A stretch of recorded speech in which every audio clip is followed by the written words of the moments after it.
In this video, I'm going to talk about the point of life and what the point of life is. Have you ever thought to ask? I'm sure you have. Most of us have at some point in our life. What is the point of all of this? Like, what are we doing here and why does all of this exist? And why am I here in a human body having the human experience? What does it all mean? What is the point? What is the meaning? And contrary to popular belief, at least the belief that I've heard espoused through popular culture, there is a point to life. There is a meaning to life. And humans have actually known about this for thousands and thousands of years. I'm going to break this down in essentially two lenses.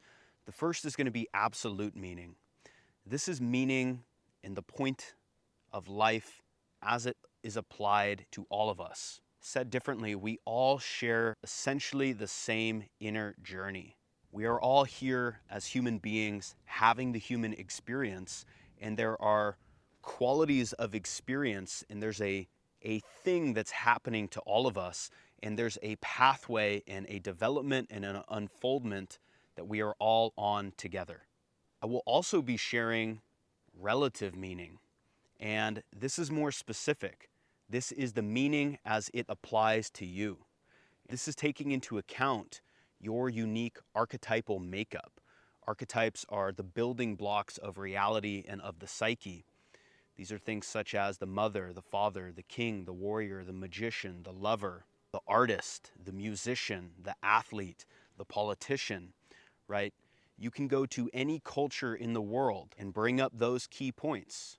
A mother, a warrior. All you have to do is find the word in that language, and you guys will have a shared meaning about what that is, with some variations. But an artist in India is not that different from an artist in the United States. So your relative meaning is going to have to do with your unique archetypal makeup. It's really your soul's blueprint or your soul's code. It's what you're here on this earth to do and what the specific meaning of your life is relative to who you are at the deepest level. But before we get into all of that, I want to first talk about just how important it is to have meaning in life. This is something I teach a lot with my clients. We've heard that the meaning of life is to be happy. That can feel like really shitty advice when we're going through life and we're not happy, when life is challenging and we're continually going through life confronting the fact that we're not happy. Happiness is something that is really hard to achieve in life for many of us. For those of us that are suffering, that have trauma, that have challenging life situations, it can be really hard to be happy in those situations. But what's deeper than that is having meaning. There's a famous book called A Man's Search for Meaning by Dr. Viktor Frankl. He was a Holocaust survivor.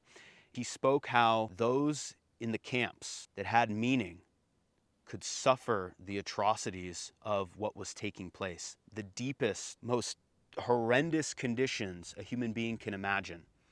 Those that had meaning tended to live, those that lost meaning tended to perish. And I can speak to this in my own life. The most challenging times in my life, when I was deep in the throes of addiction, when I was lost and depressed and struggling with Lyme disease and feeling completely on my own, isolated, no real community, no real family to support me. At least that was my experience of it at the time. I have a very supportive family, but I felt very isolated and disconnected from them for many times in my life. Having meaning underneath all of this gave me the fuel, and it supported me underneath it all.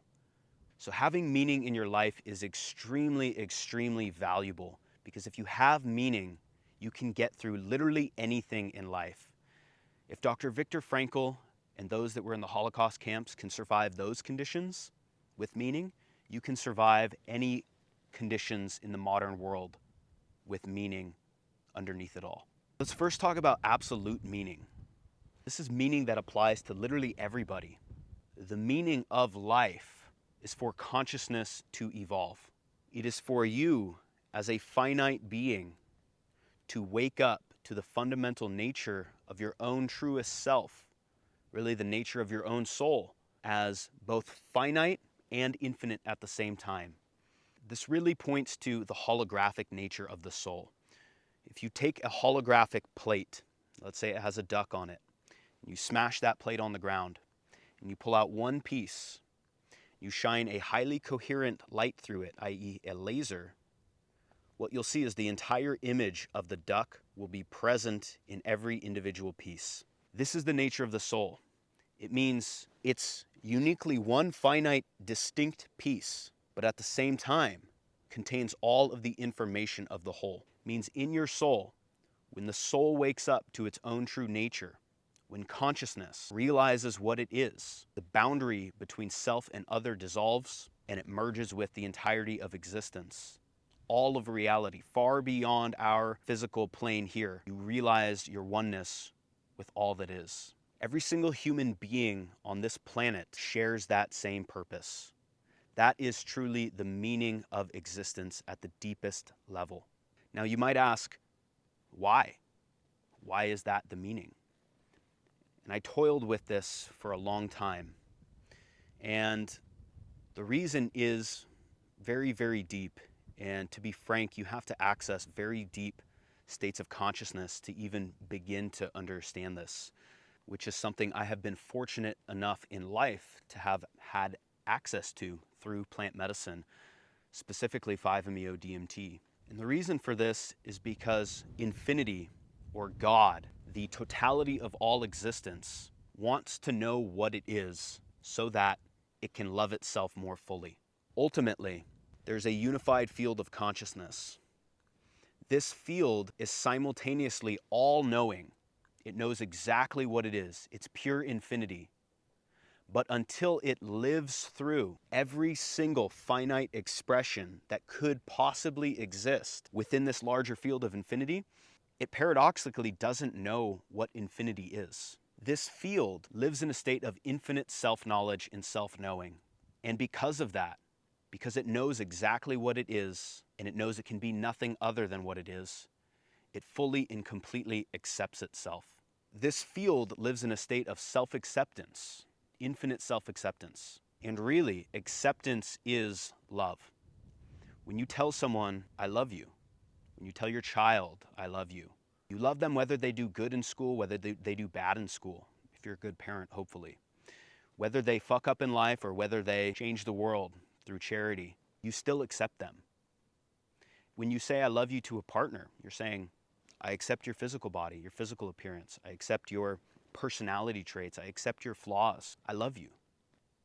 The state of self-acceptance that the universe and God lives in produces a byproduct of love. But it can't actually love itself fully until it knows exactly what it is and has the opportunity to love each finite piece through every step. And so in a completely trans-rational, beyond all comprehension, beyond all time process, this field splits itself into an infinite number of little pieces. And each of these little pieces has a finite piece of consciousness that is partitioned into individual units. And these units go through a journey of slowly increasing consciousness. And they travel through various life forms, they travel through various lifetimes, and through each time, this unique partition of consciousness becomes more and more and more aware, more and more conscious, until eventually there's a moment when it becomes conscious of what it is in the truest sense, and conscious of this vast and profound game that's being played out everywhere. And in that moment, God is able to share love with itself, because this unique finite piece of consciousness becomes aware of the grand total field that it exists in. And it becomes aware of the underlying state of love underneath it all. And it gets to experience that for itself as simultaneously finite and infinite. And so that's the game. That's why we all exist, is to realize what you are, to become conscious of your true nature. Religions have talked about this for thousands of years. Enlightenment, Satori, Samadhi, moksha, heaven, paradise, This is a state in which we expand to infinity. So that's the game that's being played. And as part and parcel of that, we exist to become as loving as possible. Because when we have that experience, we access the true nature of love underneath it all, we realize that there's nothing more powerful and more important than love. And so along this journey of evolution, beings are also becoming more and more loving. And so you could say that the point of life is to become as loving as humanly possible. Ultimately, to become embodied in unconditional love. That is love for everything in reality, including all the bad shit, the worst shit in the world. Can you love it fully, seeing it as an essential component of the creation of reality, an essential component of the mystery of life unfolding? That's a very, very, very deep state to attain. Now, in this too is another component of the point of life, and that is to be yourself. Now, this came to me through a very deep experience I had with Bufo alvarius toad secretions, the active component of which is 5-MeO-DMT. And 5-MeO-DMT has this unique quality of completely collapsing the ego mechanisms in the psyche. And when that mechanism collapses, the boundary between self and other dissolves, and you melt into infinity. In one of my earliest experiences with that molecule, up until that point, I had been trying as hard as I could to get enlightened, to achieve enlightenment, thinking that that is the point of life. After all, that's what I just said, right? But when I actually accessed that state, what I saw was I've already been enlightened. What I am at the core of my being has been in a state of infinity, infinite consciousness, and eternal presence forever. And so actually, the novelty in the newness, the experiment that God is doing, so to speak, is right here, right now. The point is actually to be in a human body and be having the human experience, to be pursuing enlightenment, but also embracing the fullness of the human experience. Because God can't be infinite unless it is also you, exactly as you are. And going through the journey is exactly as you will go through it. It's a bit of a paradox, and that's part of this work, is embracing paradox. Be yourself. Because if you're not being yourself, you're missing out on a unique aspect and expression of God that is here to fulfill and here to experience itself. You can think about it this way. If you took just yourself out of the greater fabric of reality, there would be a massive hole in reality. And just like if you look at a puzzle piece, there may be one piece missing, but if that piece is missing, your eyes go directly to that piece. We are here to be ourself and to be ourself fully. And this gets into relative meaning. And as I mentioned, relative meaning is the meaning of life as it pertains exactly to you. This involves getting to know your archetypes. What are you possessed by? I'm not really an artist. It's not in me. But I am a teacher. It's in my blood. I can't not do it. I've been doing it since I was a child. Learning to see and come into contact with what is innate within you. What are you gifted by? And learning to live that out and allow that to be a story, right? This is what myth is. It's an expression of the innate story that your soul or that God is trying to tell through you. This is a deep process, and this is what I help people to do, is to really find their life purpose, to find their deeper meaning in life, to find their soul's unique calling, and to motivate and encourage them to pursue that fully, because that is the essence of why we are here. Now, this meaning is both found and constructed at the same time, so it's a bit of a paradox. You want to find your unique soul's calling, what is deeply inside of you, what is spirit or the energy and information of reality around you trying to move through you. You want to find that thing. You find it through plant medicine journeys, you find that through meditation, you find that through self-inquiry, contemplative practice, you find that through the experiences of life. But on top of that, you also want to construct a meaning for your life. I call this your life purpose or your dream or your legacy. That is getting clear in clear language that is tied in with like deep emotion and tying this all together in like key phrases that speak specifically to what you want to do and what you want to create and who you're here to be and who you're here to become. And in that, always requires tremendous emotional labor. It's difficult. You have to grow into it. You've got to grow out of the societal pressure and the chains and conditioning that is inflicted upon us. And you have to be willing and be brave enough to take the hero's journey and step out into the world and say, this is me. This is what I'm going to do. And it's risky because people might judge you. You might fail. You might not know how you're going to make a living doing it. But it is so, so, so important. It's critical to a happy and meaningful, fulfilling life to follow your deepest passions and to find your bliss and to live out your myth and live out your soul's calling and have meaning that is relative and specific to you. So that, my friends, is the meaning of life. It's to wake up to the fundamental nature of consciousness. It is to become as loving as humanly possible. It is to grow and to evolve. You can look around at all of these plants, look around at human society. Everything is growing and evolving. It's becoming new every second of the day.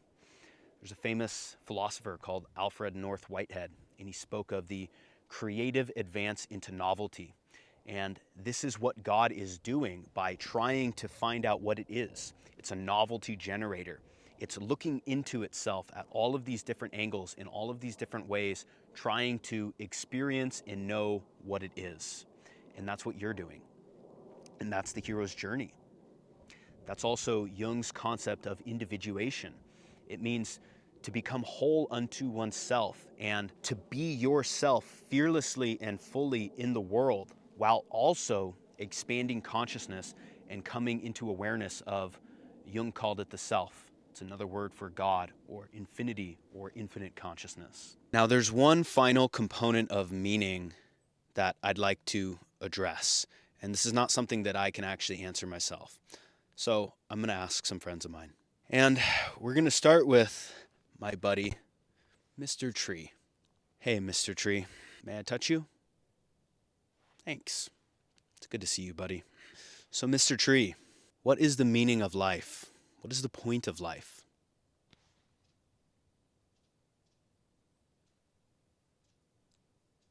Did you guys catch that?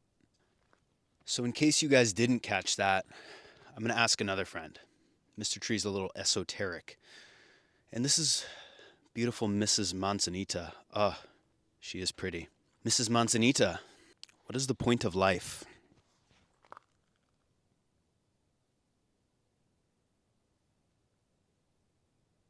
They're a little hard to understand.